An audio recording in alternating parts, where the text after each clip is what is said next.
London से भारत एक east India company व्यापार करने चली आई। व्यापार करते करते जब उसने देखा कि इस राज्य में भारी राजनीतिक रिक्तता है, यहां तो जब एक राजा के ऊपर आक्रमण होता है तो पड़ोसी राजा खुश होता है, वो तमाशा देखता है।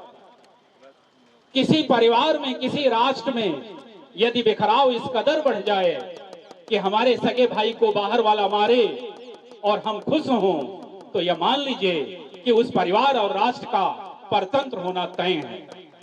वही भारत के साथ भी हुआ।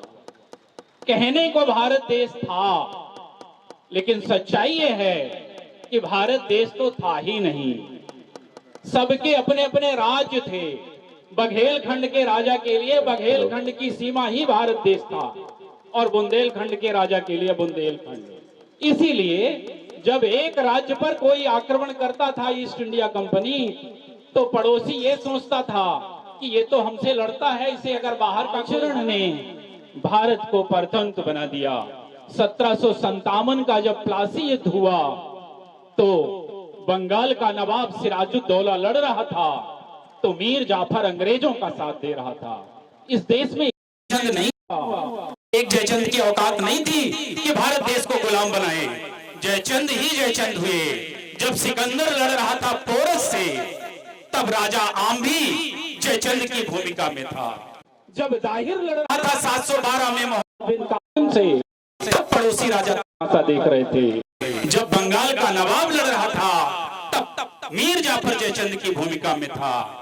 तो इस कारण भारत गुलाम बन गया। आप सोचिए कि धन है वो इतिहासकार कि जिन्हें भारत के सूरवीरों को प्रमोट करना चाहिए था, उन्होंने सिकंदर को प्रमोट किया। आप सब पढ़ते हैं जो जीता वही सिकंदर। अरे सिकंदर तो हमारे लिए कुछ था ही नहीं। हमारे लिए पूजनीय तो पोरस था, हमारे लिए पूजनीय तो दाहिर था, लेकिन वो है ही नहीं इतिहास की किताब में। और 1757 के बाद धीरे धीरे भारत के हाथ में हर चीज जाने लगी, लेकिन भारत की जनता को बहुत दिनों पता ही नहीं चला कि हम परतंत्र हो गए। क्यों? क्योंकि मुखौटे के रूप में राजा ही विद्यमान थे। राजाओं की चलती नहीं थी, लेकिन मुखौटे वही थे। तो जनता को समझ में ही नहीं आया।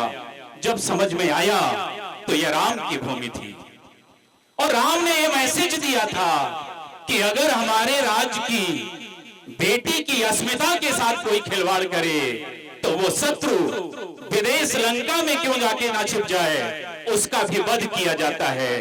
तो फिर भारत भूमि से भारत मां को आजाद कराने के लिए सूरवीर कैसे नहीं आए, और इतनी मात्रा में आए कि उन्होंने अपने जान की परवाह नहीं की और भारत को आजाद कराकर ही दम लिया। उन लोगों ने कहा, लिख रहा हूं अंजाम जिसका कल आगा जाएगा, मेरे लहू का हर एक कतरा इंकलाब लाएगा। मैं रहूं या ना रहूं, पर मेरा वादा है आपसे, मेरे बाद वतन पे मरने वालों का सैलाब आएगा। और वो सैलाब आया, लाइन लग गई। आप सुनेंगे तो रोंगटे खड़े हो जाएंगे। राजा बख्तावर सिंह थे अमझेरा रियासत के, उन्हें सार्वजनिक फांसी दी जा रही थी। उस फांसी को देखने के लिए उनकी मां भी आई थी। भीड़ इकट्ठा थी उन्हें देखने के लिए। सुनिएगा मां के शब्द। मां ने कहा, चढ़ाओ मेरे लाल को फांसी पे, मेरा लाल दूल्हा जैसे लग रहा है, लेकिन चढ़ाओ मेरे लाल को फांसी पर, क्योंकि मेरे एक लाल को आप फांसी पर चढ़ाओगे तो देश पर कुर्बान होने से हजारों लाल आए। आप सोचिए, इनके त्याग की वजह से हम यहां हैं। भाई साहब ने बताया सुभाष चंद्र बोस जी का 1919 की परीक्षा में आईसीएस में सफल हो गए। आज के कलेक्टर का पावर कुछ नहीं था जो आईसीएस का पावर था। और जब उन्हें बधाई दी जा रही थी तो उन्होंने कहा, मेरा मन नहीं है इसे ज्वाइन करने का। तो भाई ने कहा कि पिताजी नाराज हैं तुमसे कि तुम ये नौकरी नहीं ज्वाइन करने चाहते हो। आप जवाब सुनिएगा उनका। उनका मित्र था, उसने भी समझाया कि इतनी अच्छी नौकरी है, पेंशन मिलेगी, इतना पावर मिलेगा, क्यों छोड़ रहे हो? तो उन्होंने कहा, मैं विदेशी राजा को अपना राजा नहीं मान सकता। मैं परिवार के मूल्य से, परिवार की नाराजगी का मूल्य राष्ट्र की स्वतंत्रता से बड़ा नहीं हो सकता। मैं ऐसी नौकरी को ठोकर मारता हूं और मेरा खून का अंतिम कतरा भी इस राष्ट्र के लिए समर्पित होगा। और उन्होंने उस नौकरी को छोड़ दिया। 1940 में वो पकड़े गए, लेकिन कहा जाता है ना, बांधे जाते हैं इंसान, तूफान न बांधे जाते हैं, बांधी जाती है काया, इरादे न बांधे जाते हैं। और 1941 में वो जेल से चले गए। राम प्रसाद बिस्मिल को जब फांसी होनी थी तो उनकी मां उनसे मिलने आई।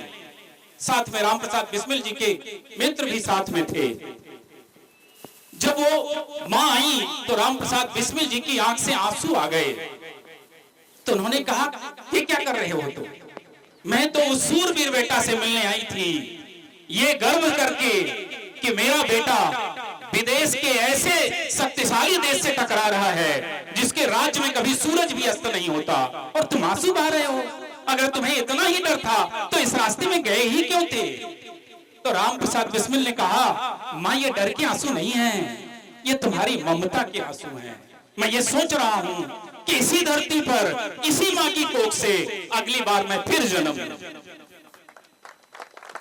सुभाष चंद्र बोस और भगत सिंह, ना जाने कितने सूरवीर, भगत सिंह को जब फांसी देने जा रहे थे, तीनों को, भगत सिंह, राजगुरु, सुखदेव, 23 साल की उम्र में, तो रास्ते में किसी ने कहा कि आपने अपील क्यों नहीं की अदालत में?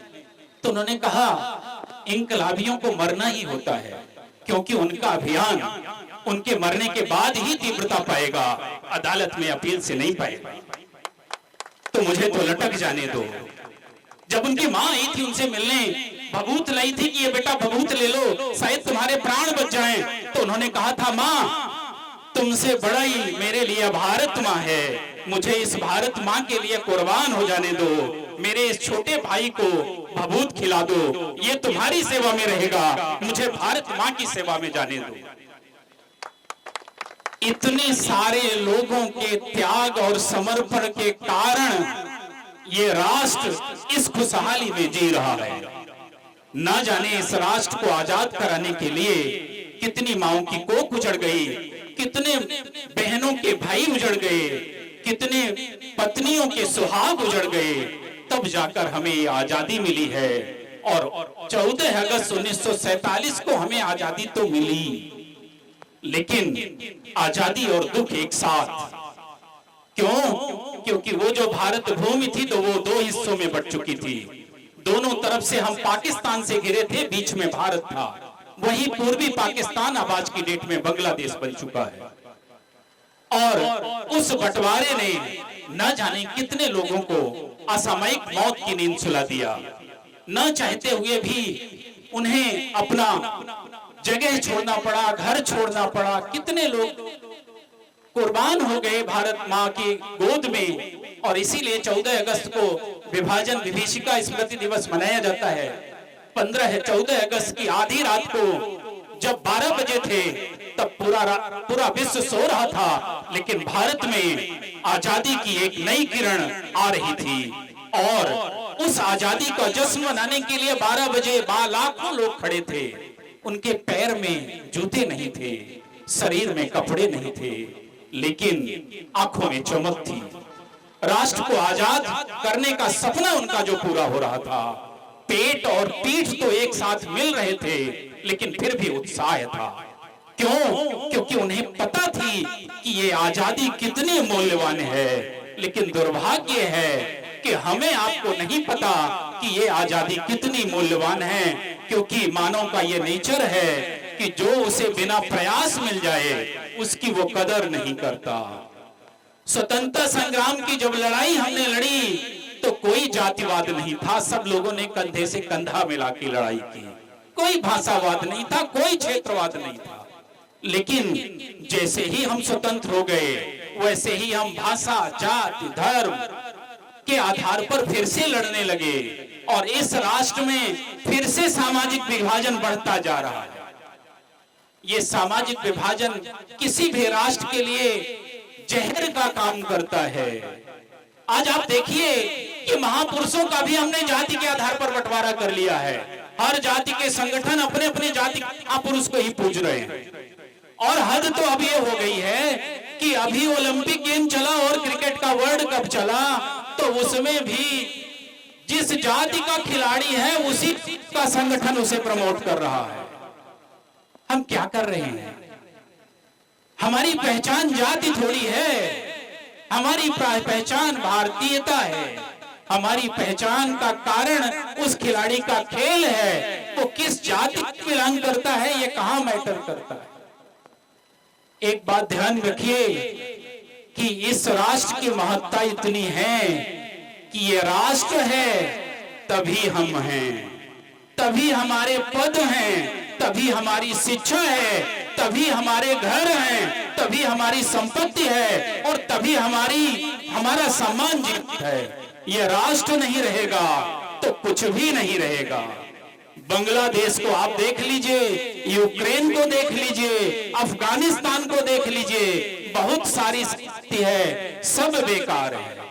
इसीलिए आप कोई किसी भी प्रोफेशन में हो, लेकिन एक लाइन हमेशा याद रखिएगा कि तेरा वैभव अमर रहे मां, तेरे ये पुत्र रहे ना रहे। राष्ट्र को जीवित करने के लिए आज के युवाओं को फांसी पर नहीं झूलना, आपको भगत सिंह की तरह फांसी पर नहीं चढ़ना, आप चांद और मंगल पर भी चढ़ सकते हैं। आपको रानी लक्ष्मीबाई की तरह घोड़े नहीं दौड़ाने, आप हिमा दास की तरह और मनु भाकर की तरह निशानेबाजी में मेडल भी ला सकती हैं। आप ज्ञान, विज्ञान, साहित्य, समाज की प्रगति के लिए भी काम कर सकते हैं और अलग अलग क्षेत्र में इस राष्ट्र को प्रगति के पैमाने ऊपर ले जा सकते हैं। 65% युवा आबादी है। जिस दिन ये 65% युवा आबादी नशा से दूर हो जाएगी, व्यसन से दूर हो जाएगी, मोबाइल की गंदगी से हो जाएगी, समाज से प्रेम करना सीख लेगी, उस दिन ये भारत सशक्त, श्रेष्ठ, संपन्न, मजबूत और विकसित भारत बनेगा। और तब हम उन आत्माओं को जिन्होंने इस राष्ट्र को बनाने के लिए सब कुछ न्यौछावर कर दिया, उनको सच्ची श्रद्धांजलि दे पाएंगे। धन्यवाद।